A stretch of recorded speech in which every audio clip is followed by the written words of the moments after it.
It's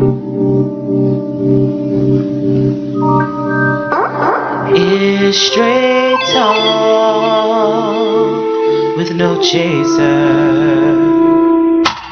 It gives the people a voice, empowers you with a choice. She gives you straight talk with no chaser. Straight talk with no chaser. Straight talk with no chaser. Straight talk with no chaser. She provides a platform of growth and gives a dying people hope. She gives you straight talk with no chaser. Straight talk with no chaser. Straight talk with no chaser. Straight talk with no chaser. Welcome to the Straight No Chaser Show on intellectualradio.com, an iHeartRadio station. This is your host, Rhea Ray Harris, and I am so glad to be with you all this evening. We have a special show tonight. We discussed it a little while ago, but we felt like we had more information we had to disseminate. This is Being Black and Blue, Part 2, where we're discussing being in law enforcement as a black officer in Chicago. I have a powerhouse of guests today. To my immediate left, I have Lorenzo Davis, who was the former Illinois Police Review Authority investigator. I have Joseph Mosley next to him, retired Chicago police officer. I have, wait a minute, I got to get this list out. Candidate for Cook County Clerk, former head of Ceasefire and founder of Violence Interrupters, Mr. T.O. Hardiman. I have Mike Davis, who's also retired Chicago police. And I have the candidate for Illinois State Representative and also a retired Chicago police officer, Marcel Bright. Thank you, everyone, for being on the show tonight. We have a lot we have to talk about. But I want to start off with Lorenzo Davis. I want you to explain what happened on the Illinois Police Review Authority Board when you were looking at 400 cases of police malfeasance and only one being founded. How did this happen, and what was the snowball effect for you? Well, I want to first of all mention, of course, that I'm also a retired police officer. I was a police officer for 23 years. I was retired as a commander.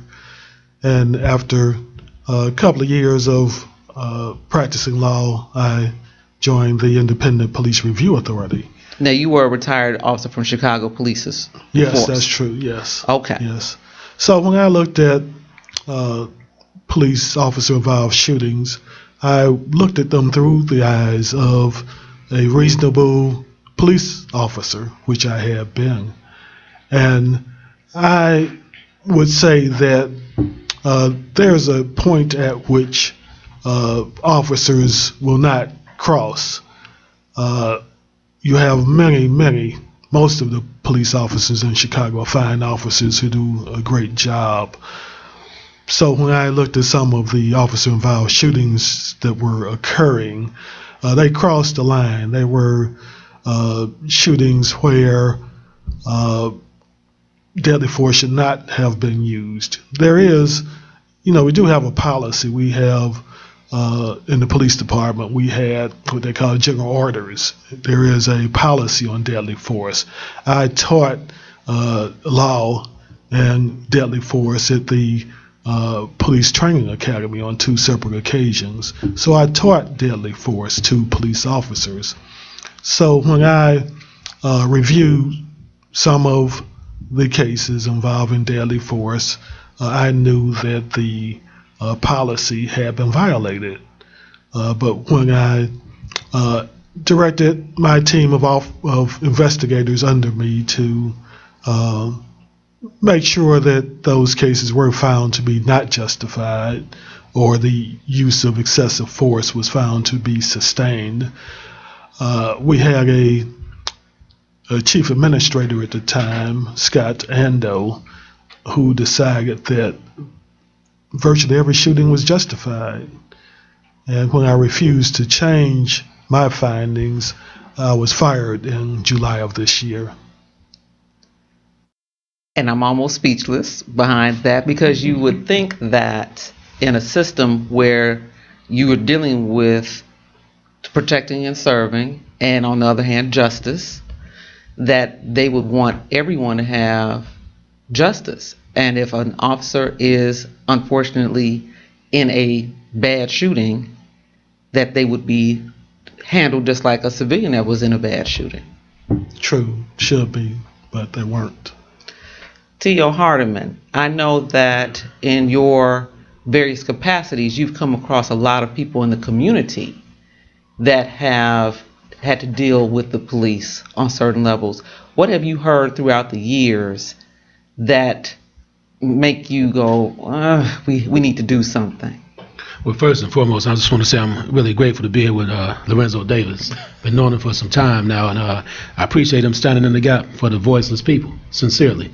I don't know why the mayor didn't reach out to him and appoint him over the Independent Police Review Authority, sincerely. And we plan to take that fight on next, because this is a young man that spoke up and went against the grain. And so when I talk to people in the community, as a matter of fact, let me just back up. He didn't go against the grain. He told the truth. That's what he did. So well, actually, in this, it seems like that is going against the grain sometimes, right. But I understand what you're saying. Yeah, but I talk to people throughout Chicago, and, you do have some good police out here. I'm not anti-police. We're anti-excessive force and police brutality. But what happens is that a lot of these shootings need to be dealt with. Anytime you have 400 cases, and only one of them might be recommended to go to court.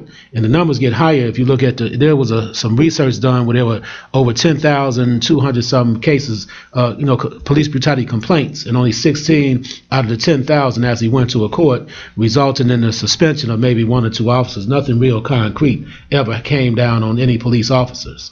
So that's not right. You got a preponderance of evidence that dictates some of the police do cross the line.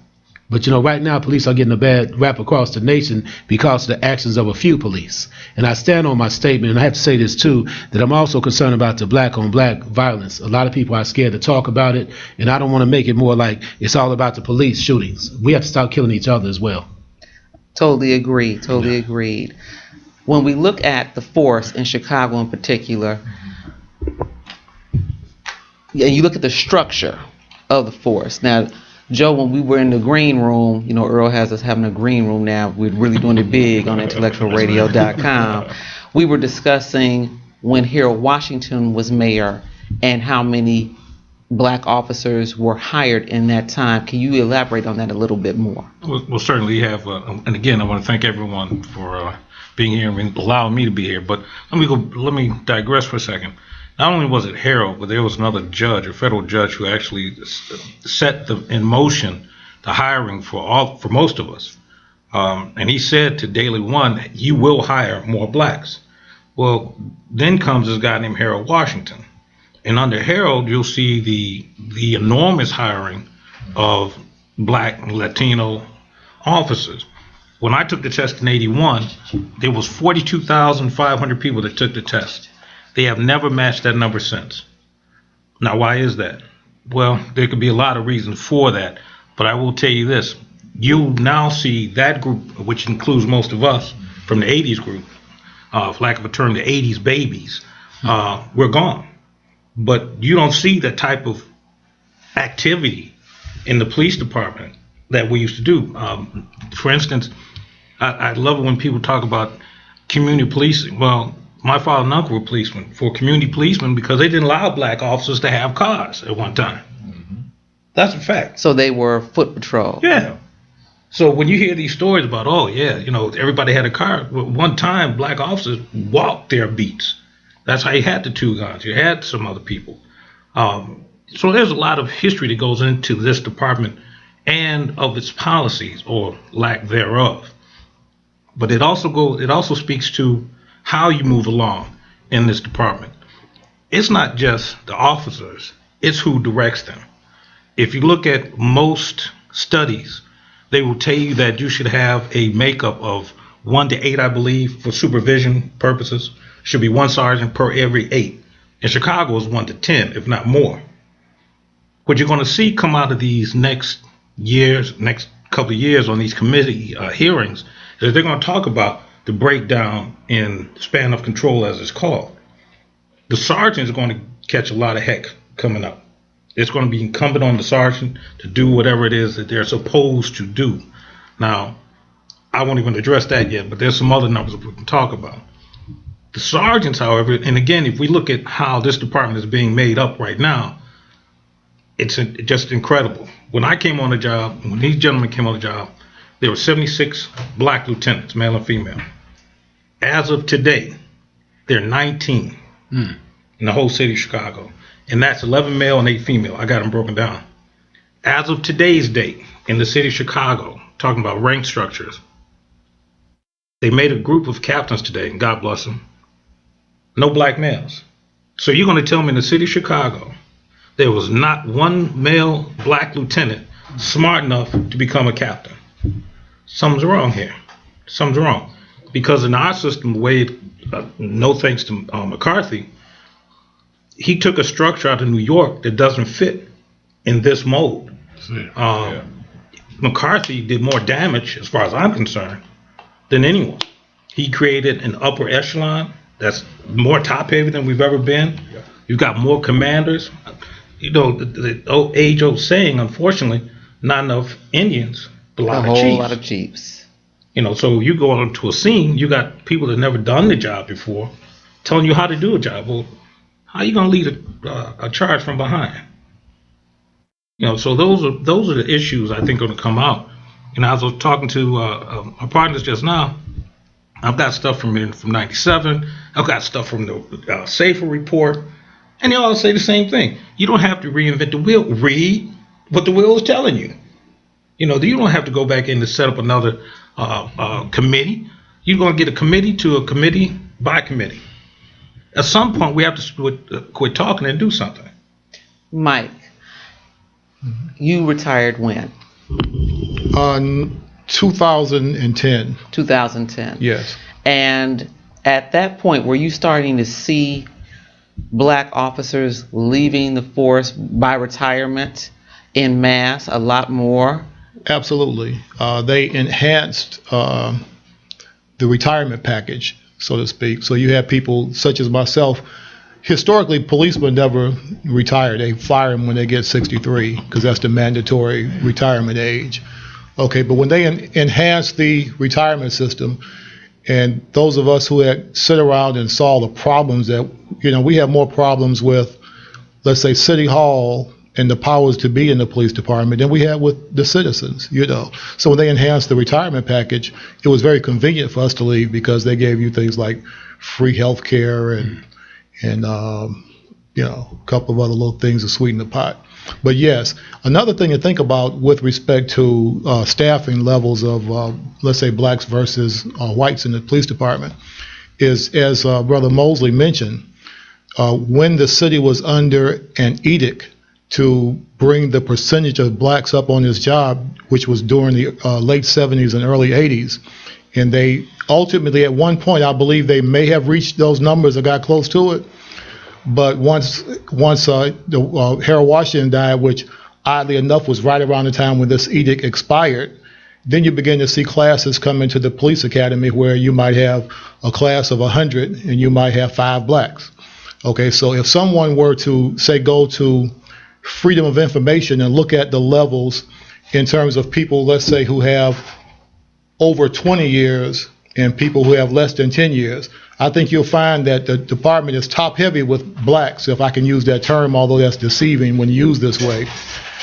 Probably within the next 5 to 10 years, the largest percentage of blacks will be leaving, and now you've got these newer classes.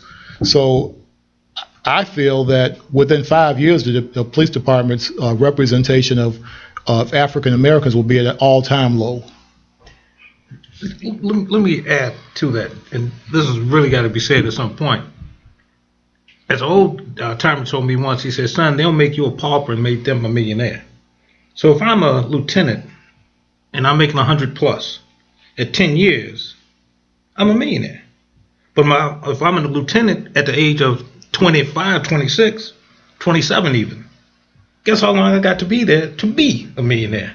Because you don't go down in our system, you go up. So if this guy's a lieutenant, or this girl, whomever, connected to whomever, can sit there and hold that spot. They don't have to free that spot up for anyone else. That's going to be there, if that makes sense. It makes sense because now you're talking about someone that's promoted at 10 years who's going to, in theory, do another 15 to 20 years. Easily. And unless they get promoted higher, they're going to sit right there and block that spot. Position is held. And in addition to that, you had the unions fighting so-called affirmative action. Okay, so Talk a little bit about that. What do you mean the unions are fighting?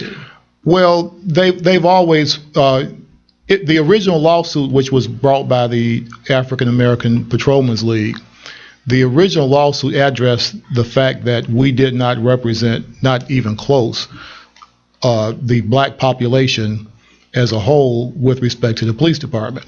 So they were able to indicate that obviously there was some bias in hiring, and they examined the whole process. They saw some places where bias was obvious. It's always been hidden real good also, so they didn't discover every place.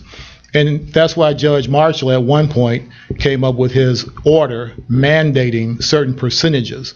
Okay, but since then that's been declared illegal, not only in police departments, but even in colleges and universities and other types of employment, that you can't hire just based on race. Whereas for a short while, he mandated that they had to hire, I believe, 5 black males to every 2 black males or something, 2 white males, something to that effect until we reach level out the playing field. Yeah, parity, right.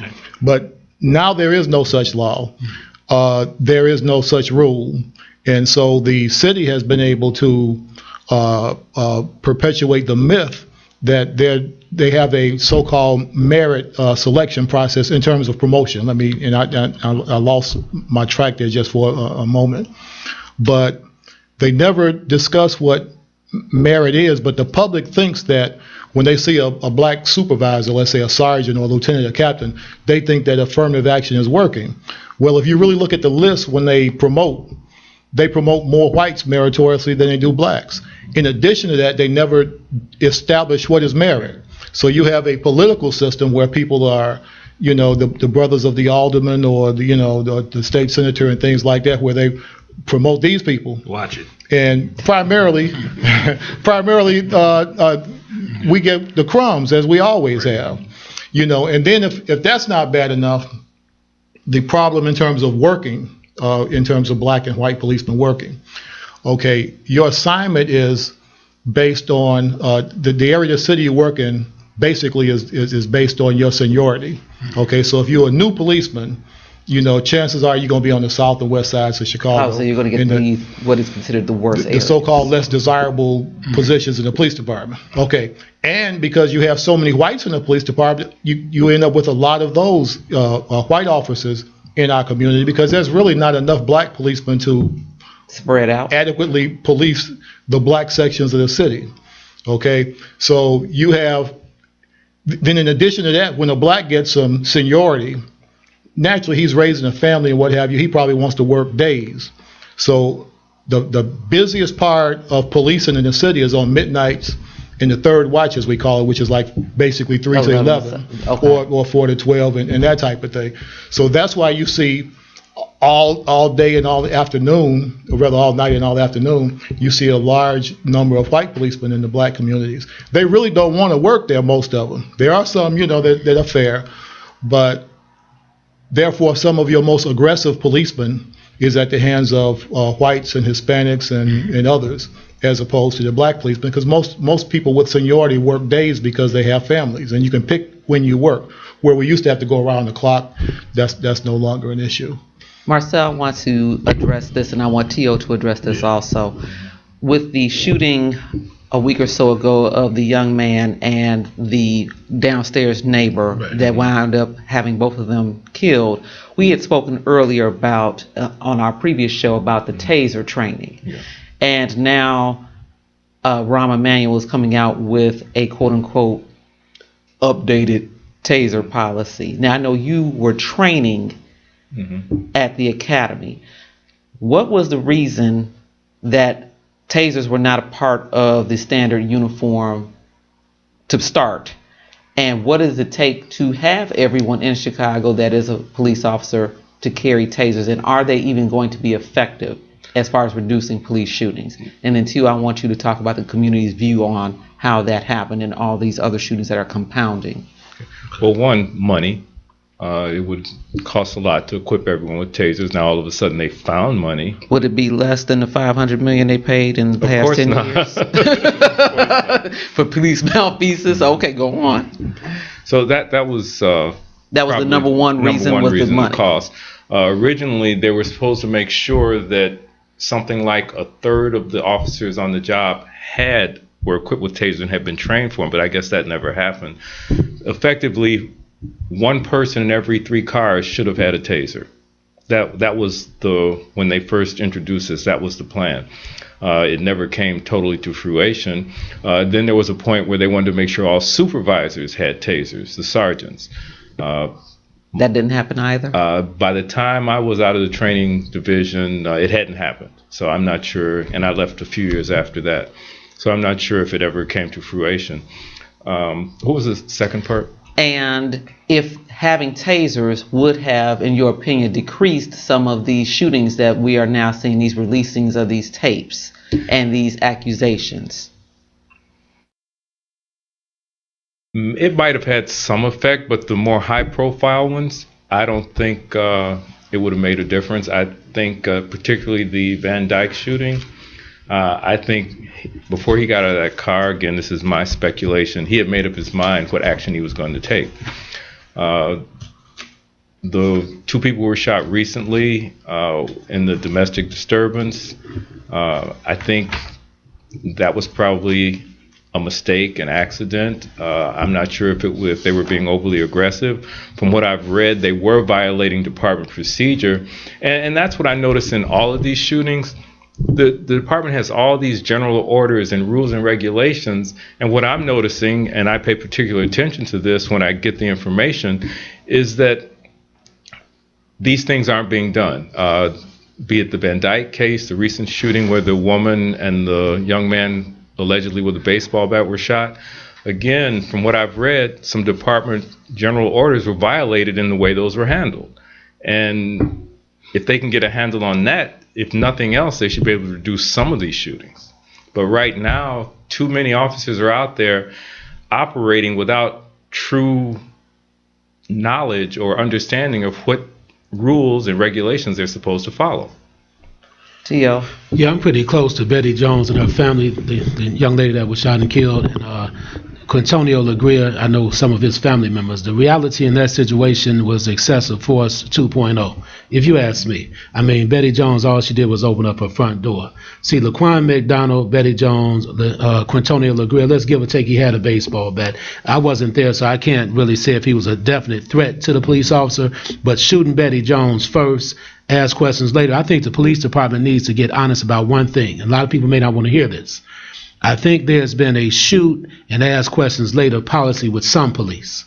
And if a police feel he can get away with it and his superiors have his back, then why not shoot? Mayor Rahm Emanuel made a lot of changes after Laquan McDonald was executed. The mayor wouldn't be making any changes if that video had not been released. Let's be honest about that. So now we're talking about the different numbers of how many police. You have some African-American officers that are worse than some of the white officers. It just so happens is that you got more white officers killing black, African-American youth than you have black police officers when I looked at the numbers, okay? And that, no disrespect to nobody here, because I can say I'm not anti-police. I want to make that clear. But I'm definitely pro the truth.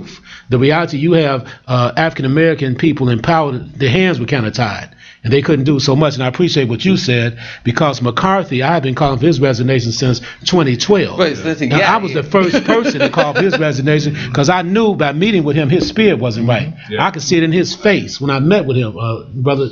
So the reality of it is that we have a lot of work to do. I'm glad some changes have been made, but what's going on is that when an African-American youth has a gun, and you all can correct me if I'm wrong, if he has a gun, the police have the discretion to shoot that person or not. They had that discretion because you have a gun in your hand or you have a deadly weapon. Okay, so it's like it's pros and cons to it. It's both sides to the reality of it. But McCarthy is dead wrong. Mayor Rahm Emanuel needs to resign for real because he's faking with the people now. His ego, his image, tasers or not. The bottom line is that some officers can use tasers, but that's not the first choice of weaponry for an officer. I don't think so. That's just my input. Yeah. Go ahead. I got you. No, I know you got me. Yeah. To piggyback on what Tio said, these tasers, just to give you an example, they all have pepper spray. In the McDonald's shooting, they could have used pepper spray because that's one of the things you use for what they call an active resistor, and that's what he was. Even though he was armed with a little pocket knife, I wouldn't have classified him as an assailant. In the use of force model, that you don't meet a pocket knife with a bullet. Well, Unless we are talking about you are an active threat to a person with a knife. Yeah. Now, correct me if I'm wrong. Right. Yeah, that has to be. You have part to of be the- an active threat. Now, if I'm coming at you like this with my pocket knife, yes, now I'm an active threat. But if I'm walking down the street with the knife out and there's no one else around, I'm not as much an active threat I at don't that think point. you're going to have anybody at this table disagree with that. Okay. Let's just get that out of the way. But one of the things I wanted to show you was this thing I got actually today, and they were talking about how mental illness, and again, another issue that we don't talk about, is that this guy closed every mental health facility in our neighborhoods. Talking about Emmanuel.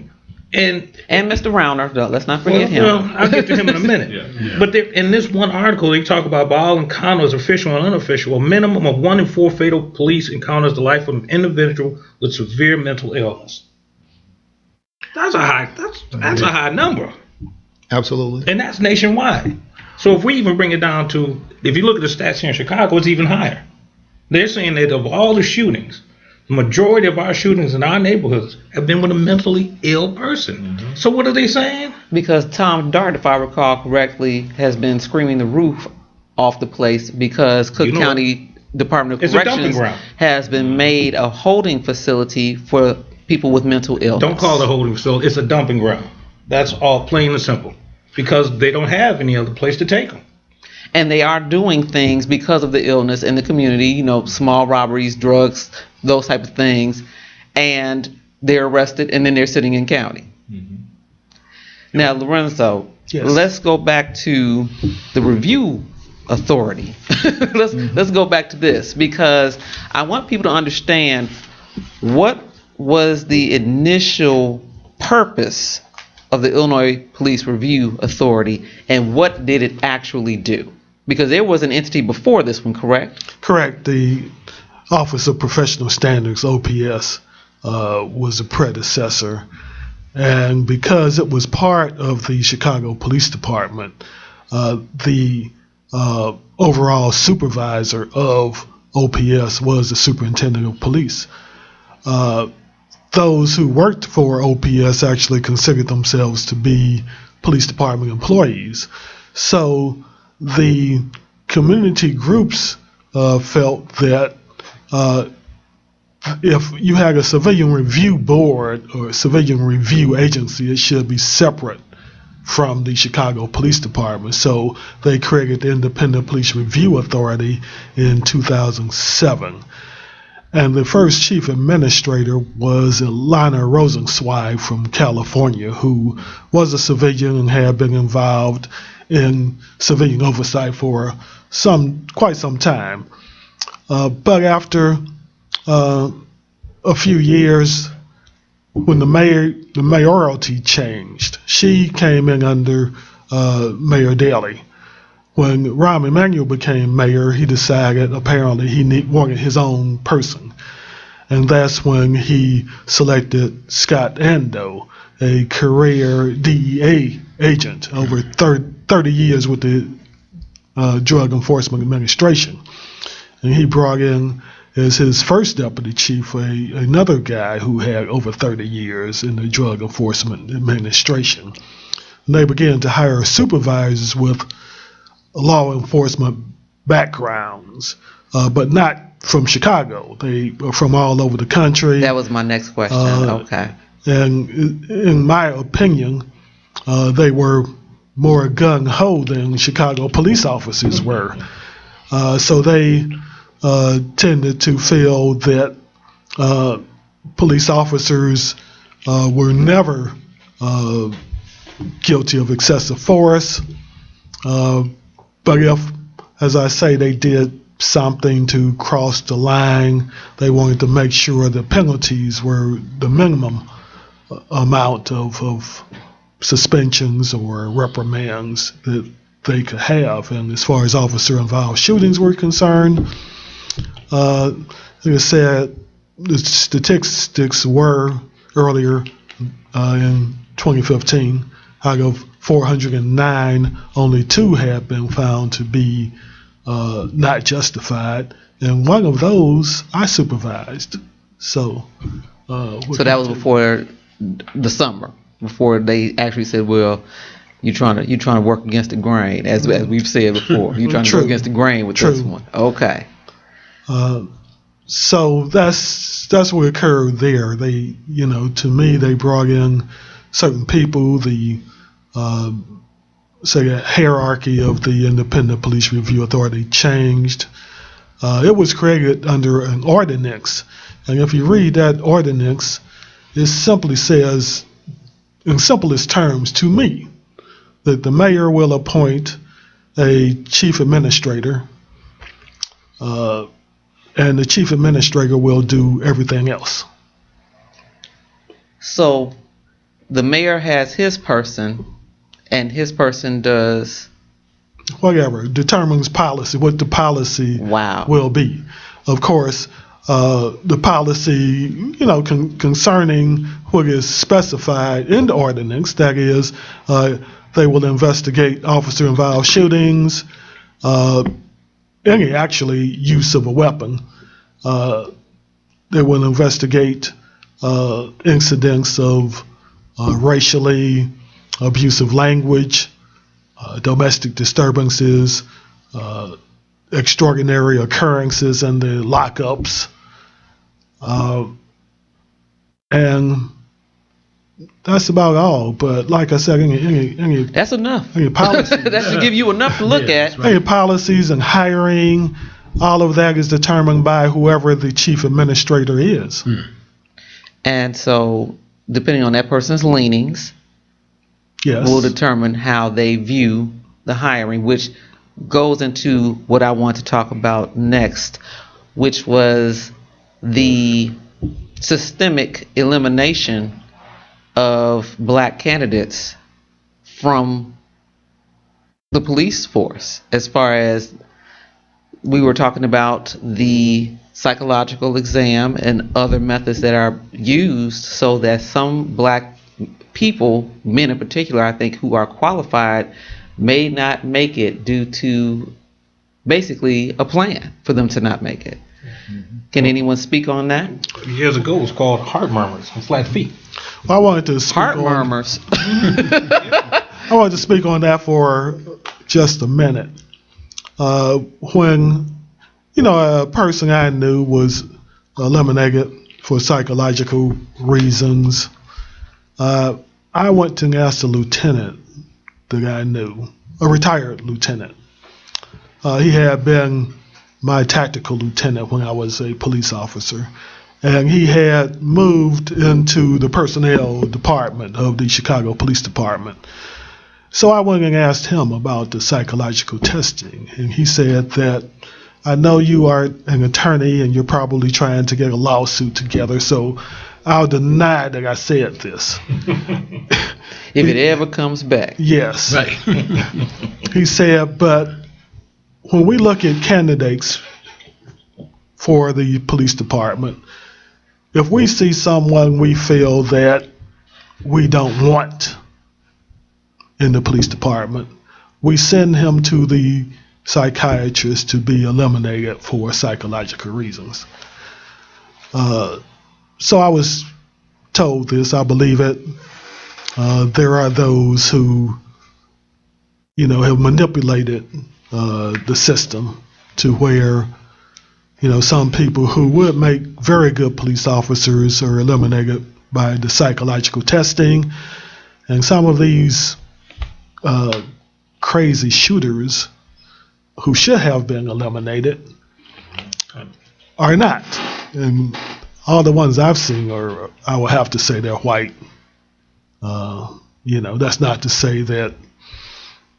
That's not saying that every black officer is stellar. That's not saying That's every white true. officer is bad. Like you say, I've known a lot of, as we all know, there are black police officers in prison for different reasons. Were they psychologically unfit? I don't know.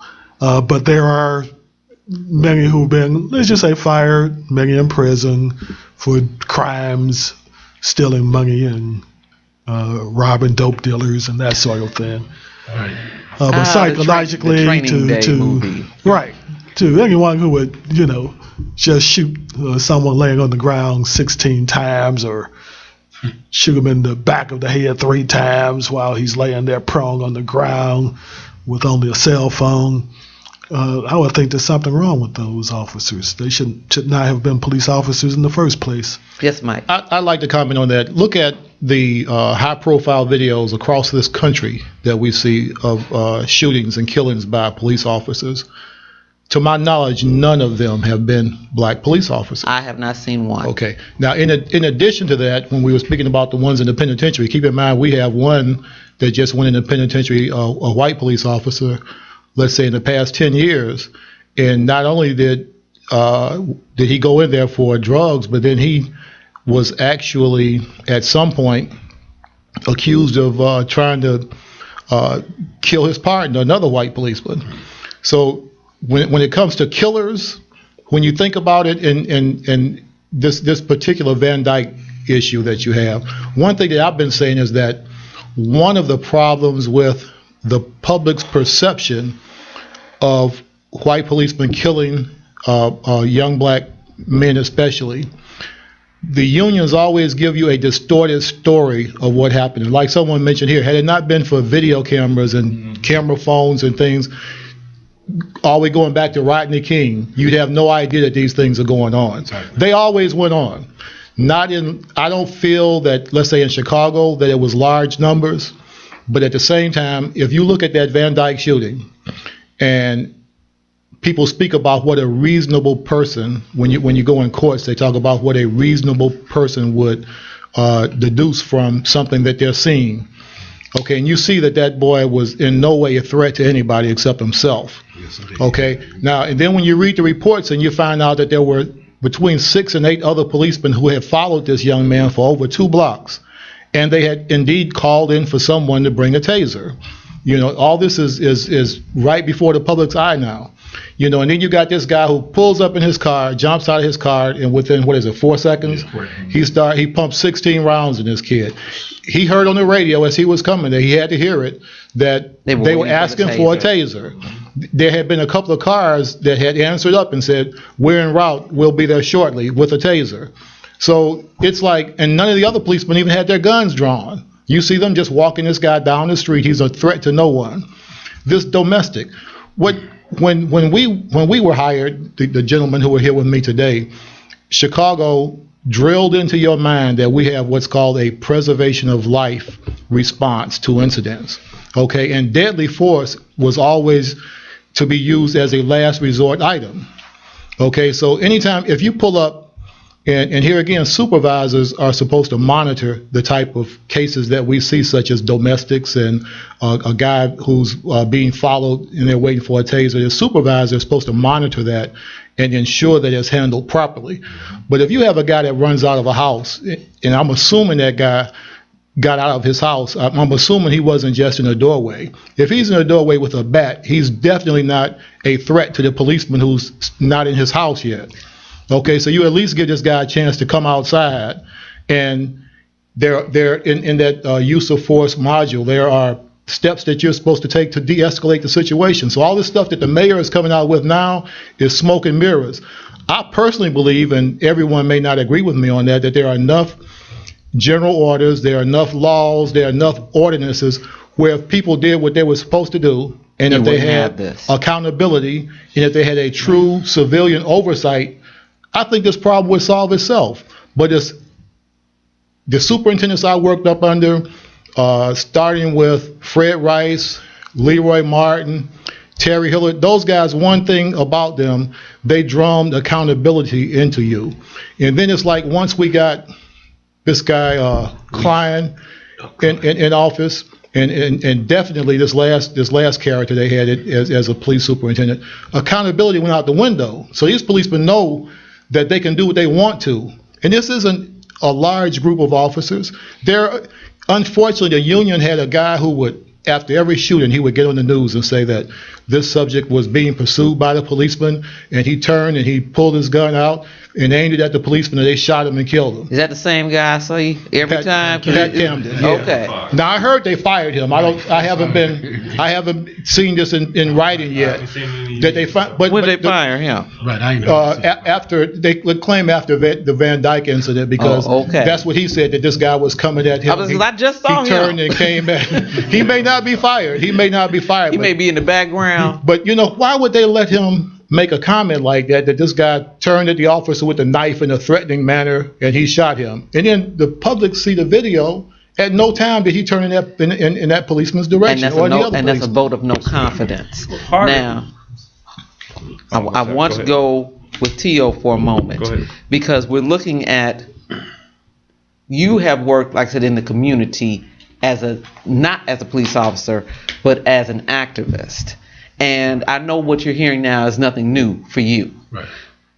When you hear it, though, like we're hearing it for the first time, some of us, and I know your constituents talk with you, what are they telling you when they're talking about, man, it's getting rough out here, these officers are getting crazy out here, I'm getting pulled over, getting snatched out of my car, with no cause, all these things.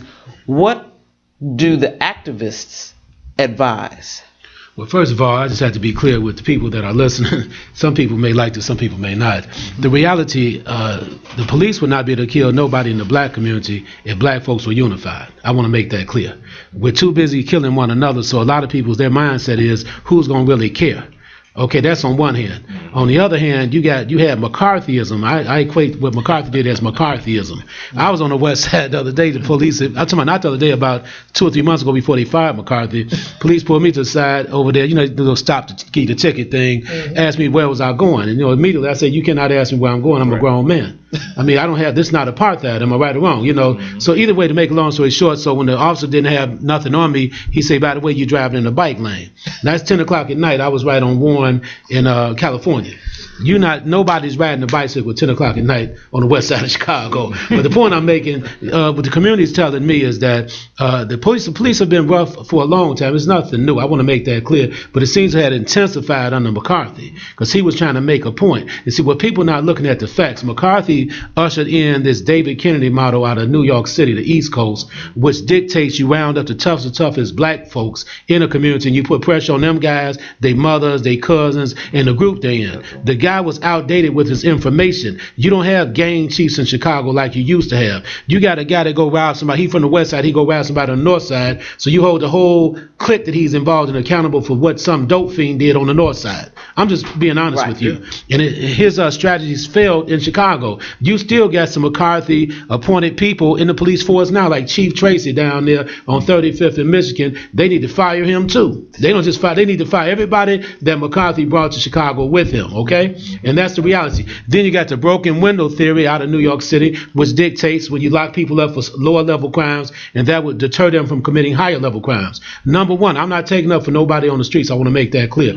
These young brothers, the dope is being funneled by the cartels in the community, and they don't look like black folks. Black folks are selling out because the guy that's controlling the drugs in the black community, he goes to the higher level to get the dope and bring it in the community. They're sellouts as well. Nobody wants to call it like that. Then you got a small percentage of police, just a small percentage, that are involved in that type of lifestyle too. We talked about some guys are locked up for robbing drug dealers and all that kind of stuff. So drug dealing, gang violence, the illegal gun trade, all that stuff has to be really addressed the proper way in order to reduce crime in the black community, because you cannot police self-hatred. A lot of these killings, I've talked about this before, you can't look and see self-hatred. So how you know how to stop it on the front end? You see, we have a self-hatred issue in the black community, which spills over in politics, street life, and in religion. because we can't unify for nothing. There's no way in the world Lorenzo Davis should have been fired in the first place. I'm not taking up from him just because he's here, but the thing is he's a proven individual with expertise on all levels of the police, work. Integrity. And you got a mayor that allowed his appointed person to fire this young man for doing his job. And we should be in an uproar because of that. And all the community activism sounds good, and I'll say this and let it go. It's more convenient to protest, which I've done it against police shootings and everything. But a lot of these younger people, a lot of the community activists will not go in the community and try to stop the black on black killing because it's a penalty that comes along with that. Them young brothers will get up with you out there. I'm being honest with you. You go out there and go out in the community and they faces talking about what you need to stop doing. I'm talking about stopping it on the front end. Absolutely. I'm not talking about showing up every time somebody get killed. Right. Stop it before it happens. That takes a lot of work, and it's not for the faint and heart. It's not going to be televised. And it's going to have to be consistent. Right. It has to be consistent, right. Now, I want to also, because this is a big issue, I was on a show last week, on a radio show as a guest, and I got angry. I have anger management problems sometimes. And this young lady who was a civilian, because for those that don't know, I am a probation officer during the day, was saying, I don't understand why the black officers don't tell. I said, well, who are they going to tell exactly? And what happens to them when they do tell us? Are you going to pay their mortgage at their home? Are you going to be their bodyguards when somebody's coming for them because of what they're doing? How is this operating? What you mean? Exactly what I said. And I was very frustrated because there's a perception that the black officers are being passive when these situations are happening. And I want you all to speak about whistleblowing because it was brought to my attention that there is no protection for law enforcement.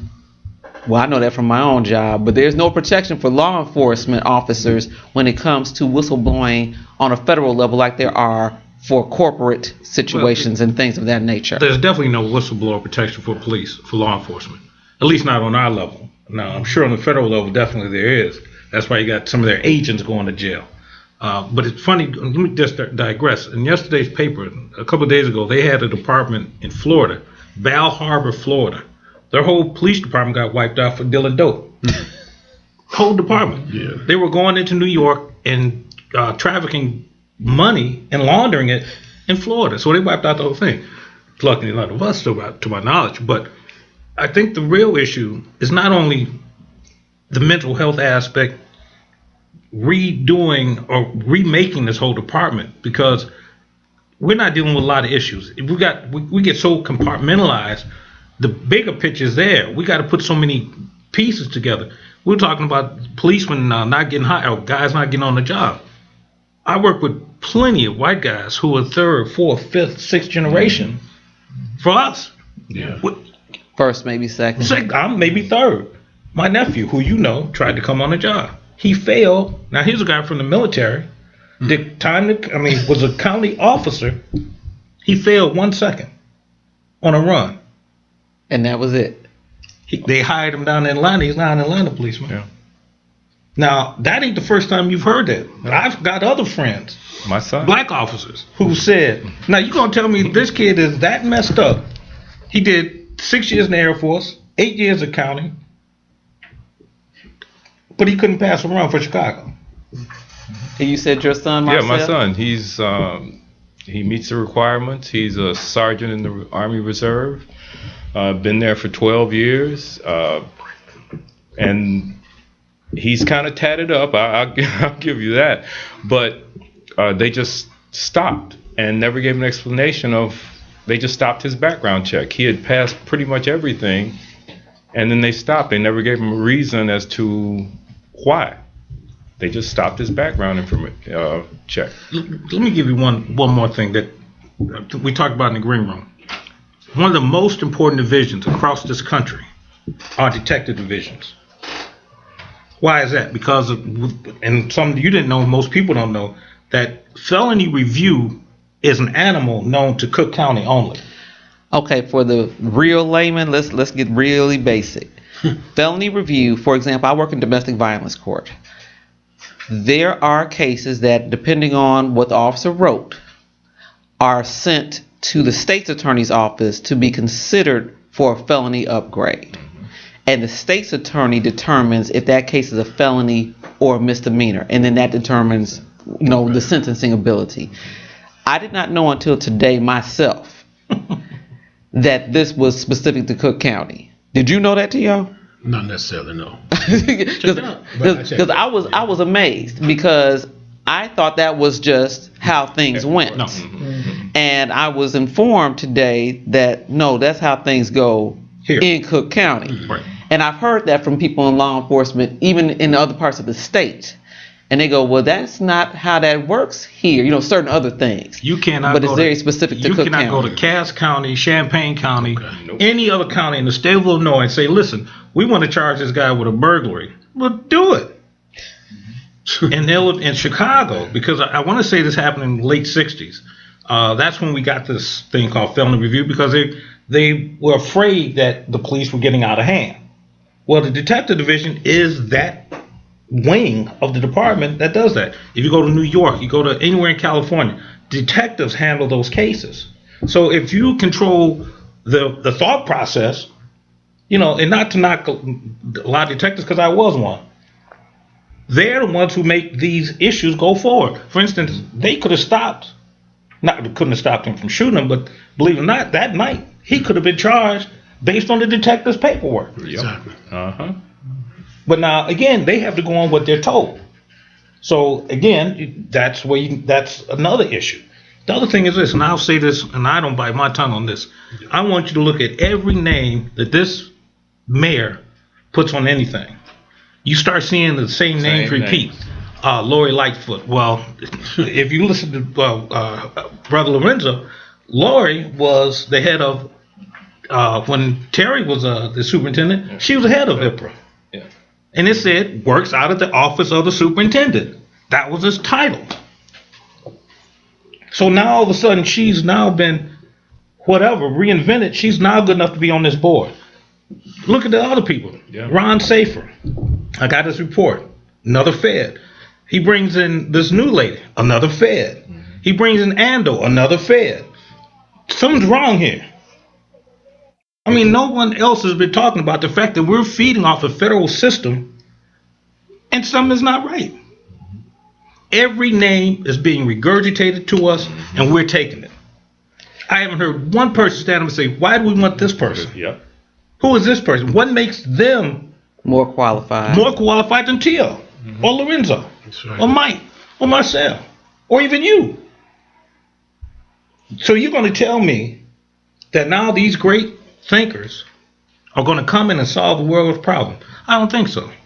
I don't think they're designed to. That's true. Well, I'm going to interject a little joke here. I remember some years ago, and I remember telling Joe about it. I was watching television. I don't go out on the 4th of July and all this type of stuff. And I remember they were down at the Taste shooting. And I remember seeing, what was his name? Weiss? Hiding under the car. Jody Weiss.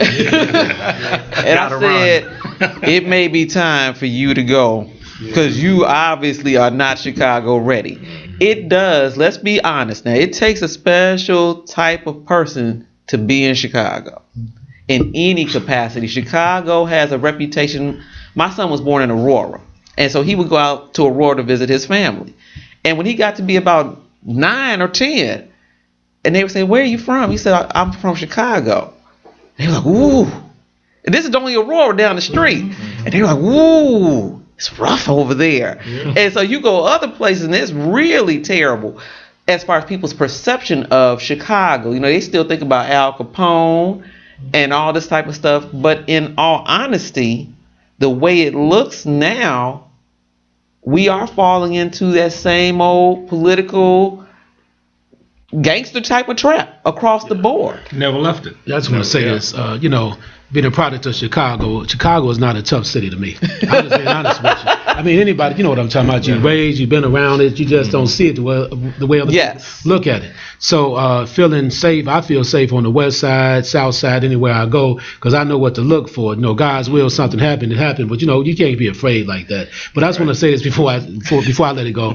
People have to study plantation politics, and that will answer all your questions when it comes down to the hierarchy with the city, everybody trying to a buck to get positions, favor with the mayor. Some people just want a chicken dinner with the mayor. You know, I put a Facebook post up about a year and a half ago. When I ran for governor, people thought I lost my mind just to talk about it. I was trying to run and stay relevant and get my name back. That's why I ran. I want to make that clear. God blessed me with 30% of the state vote, which I'm grateful for that. But after the election, I put a post up said the sellout pastors of Chicago coming soon, right? And I put some pastors in there, and I got like 4,000 shares the first time. I took it down because some people got mad at me. But when I'm talking about plantation politics, that's what I mean. You know, everybody wants to be somebody. Like when everybody went to see the Wizard of Oz, the wizard told everybody, you got all the things that you came to me looking for. Our people have to unify. Bottom line, if we don't unify, we're going to keep ourselves on the plantation. Everybody depends on the black vote to win office in Chicago anyway. And here it is, we cannot. I love all people. I want to make that clear. I'm not against no race. But there's no way in the world we shouldn't have an African-American superintendent of police, an African-American mayor in Chicago. Right now, you got politicians and some community people saying, if you get rid of Rahm, who's qualified to run the city? That's an insult to me. Because you got people out here that can step up. So to make a long story short, study plantation politics, you'll see why we're in the predicament we're in. I want to actually, and it's interesting you brought that up. I actually posed that question myself on Facebook yesterday, and I said, I see so many people calling for Rahm's resignation, and I have no problem with that. I said, do we have anyone that's ready right now? And if not, do we have anyone that could be ready by the next election? And the fighting that went on. Oh, yeah. They called out some names of Preckwinkle, and the county workers were like, we would sooner die. They were mad as all get out about that one. And Kwame Raoul's name was mentioned. Larry Rogers Jr.'s name was mentioned. And some other names. Right. But there was still no Amara was mentioned. But there was still no cohesive feel. Right. No consensus. Right. There was no consensus to, we need to get somebody ready. And we need to put all of our personal stuff to the side and back this one person. Right. I've had the same argument about Kim Foxx, who's been on the show. And I think she is not just a qualified candidate, but she's a wonderful person. But the blow she's taking is because she worked for Preckwinkle. And the county workers are really up in arms about that. I said, you have to put your personal stuff with Preckwinkle to the side, and she's the Preckwinkle puppet thing, and look at, do you want to do this, and then we have Anita Alvarez again. But you know what Teal said, and again, I think we're all mirroring. The problem is the slave mentality. I think you remember what I told you last time. PTSD, post-traumatic slave disorder. And it happens. We hate us more than they do. There's actually a doctor a female black professor. She does that, yes. No, there's another one. She's a younger lady that speaks on it. But here, again, if we take it in the detective division, I was one of the instructors, along with some great guys, great people, great women. I would tell a person a certain way to handle the case. And they go to one of my other white counterparts. The white counterpart would say, he taught me. I was in the room with Mike, was my sergeant one time. I'd say something to him, and same thing. He told him something. They walk around and go to the other person. Mike just told you the same dang thing. But because we have that mentality that because it's dark skin, it can't be correct. It's absolutely ludicrous. I mean, if we took out of this country everything we put in, these people would be in caves. Think about it. Stoplight, gas mask, shoe machine. Just to name a few. Oh, yes. I mean, so I'm not knocking any other group. I'm just saying we've got to do something with our group because they're together. We got the problem. Well, you know what? What I would like is for every one of you, and we are addressing not just Chicago, we're addressing the world. I want you to say the main problem you see and the main solution you want us to find. Starting with Marcel. Oh, I knew you'd start with that. Yes, indeed. And also, for those of you who are running for political office, I would like for you to speak on that as well. Well, nationwide, diversity matters, training matters even more.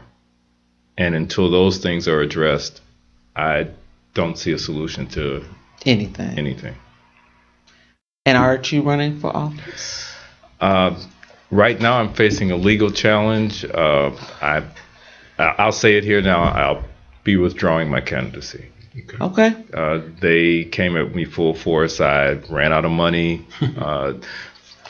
Another game of the system. I was short a certain number of signatures, and then when I went to the hearing officer, it had doubled in 2 days. The required number of signatures had doubled? I was originally short 54 after the count. I went to, after the preliminary hearing, I went to my second hearing before the Board of Elections, and it had grown to 100 in 2 days. After spending a day and a half there going over the signatures with one of their employees. But that's all right. We'll be back with that. Oh, yeah. Learned a lot. All right. Mike. Across this country, and especially in Chicago, first of all, I'm so blown away by the youth movement and the youth protesters.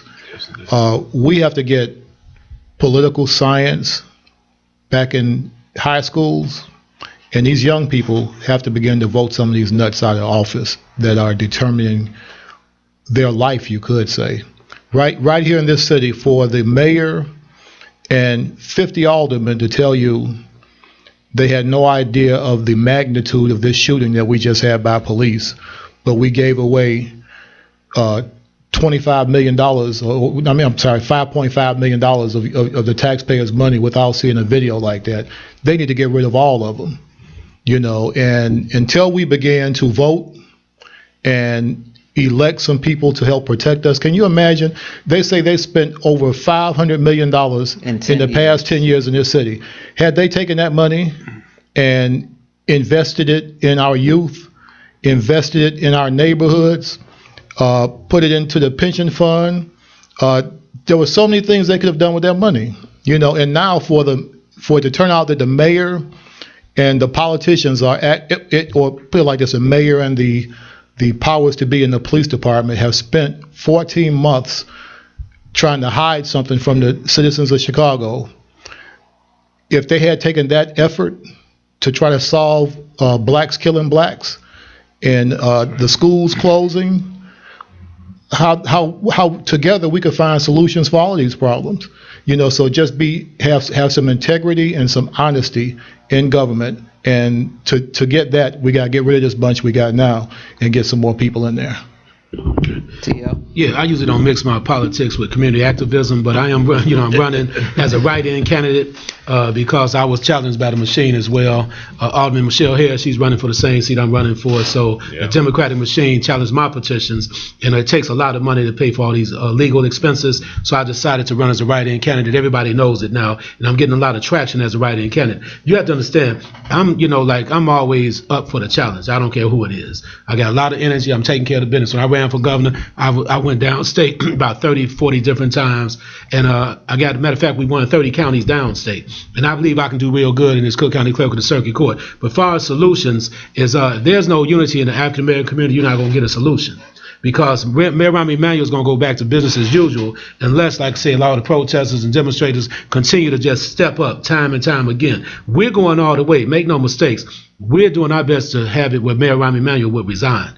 The protests and demonstrations are not going to let up. We're going to be relentless with it in peaceful manners, but we want him to step down, period, okay? And any African-American politician that's out there compromising the integrity of the people, they should step down as well. So that's my solution, unity of African-American people, period. That's the only way we're going to, in my opinion. Now, like I say, I love all people. You got some good white people out there, some good Hispanic people. For the first time in history, you have a Hispanic lieutenant governor. We could not even get a African-American governor in the office, and now in history we got a lieutenant governor who's Hispanic on the Republican ticket. God bless her, she's a lieutenant governor. I appreciate that, but we are so we have no unity. We can't advance because of that, because you're always going to have somebody who's going to sell the community out. And as a matter of fact, as the emails are being released now about Laquan McDonald, you see Alderman Kerry Austin. No, we don't want the video out. Alderman Brookers, yeah, you need to release the video. We want to see it. So you had some aldermen that did speak up, but you had a great majority of them say, look here, just let it ride.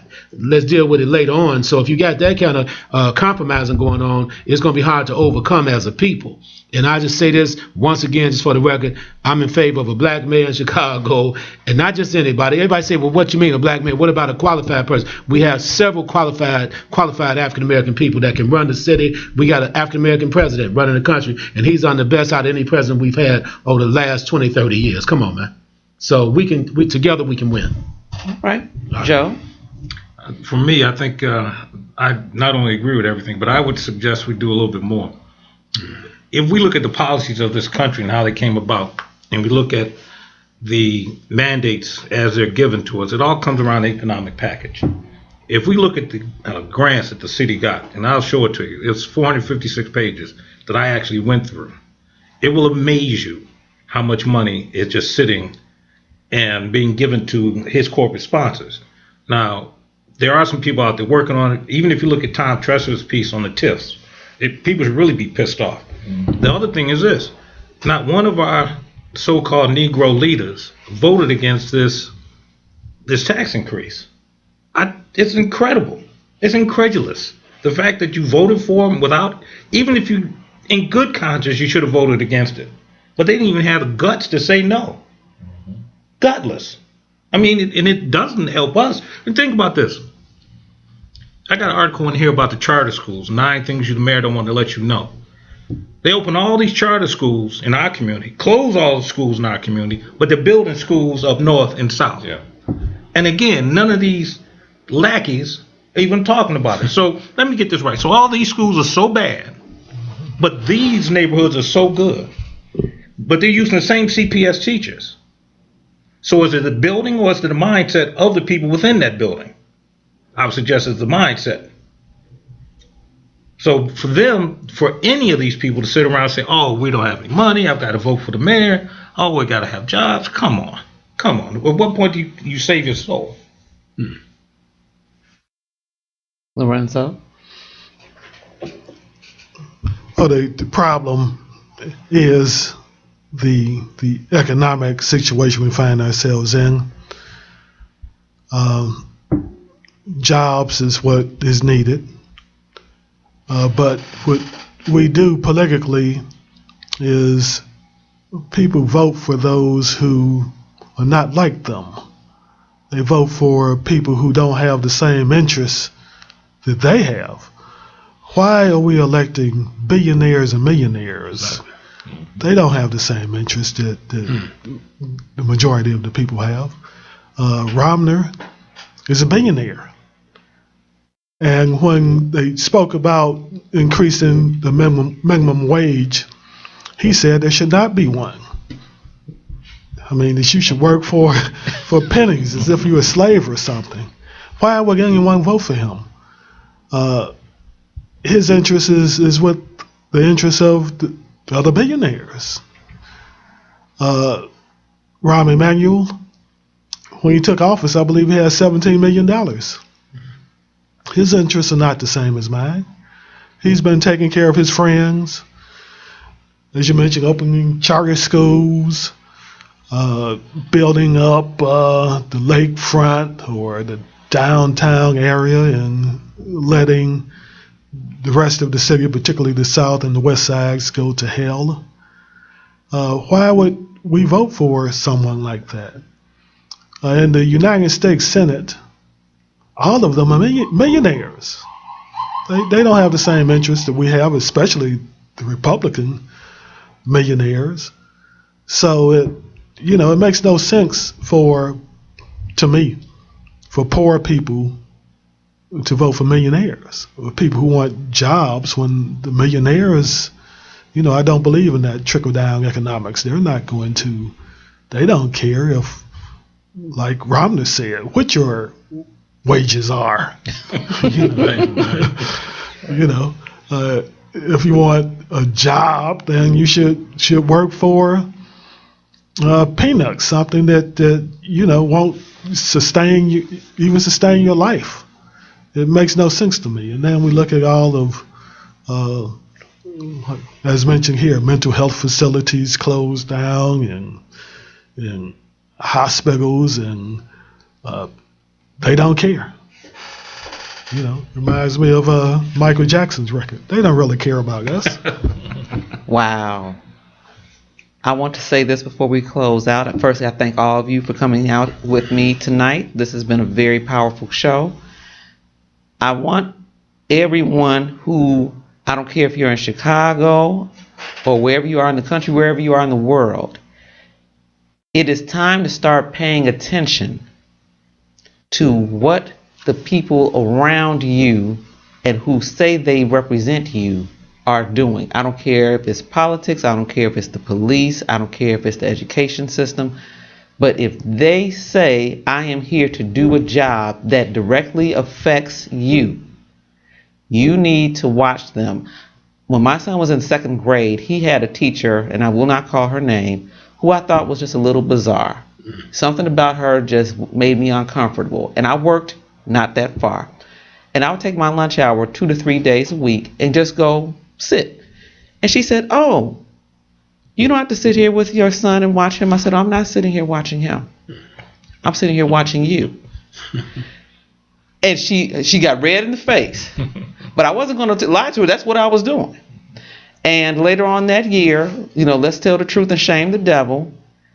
During that testing week that they have, she lost it and choked a student in that classroom, and they covered it up.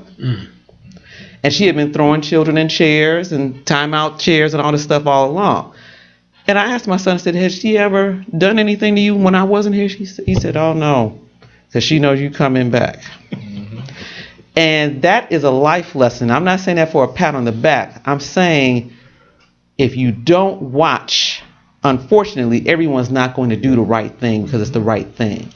Sometimes you have to put your eye on them and keep it on them to let them know, I'm watching you, and if you do something that is contrary to what you said you were going to do and contrary to my interests, I'm going to make sure you lose your job. I'm going to make sure that you are sued civilly. I'm going to make sure that you have no peace until this gets right, because if not, we have already lost the war. Not just the battle, we've lost the war. And with that, this is the Straight No Chaser Show on intellectualradio.com and iHeart Radio Station. I will see you next week. Gentlemen, thank you again. And as always, dedicate yourself to the truth, no matter the cost. Peace and love, everyone. No, right.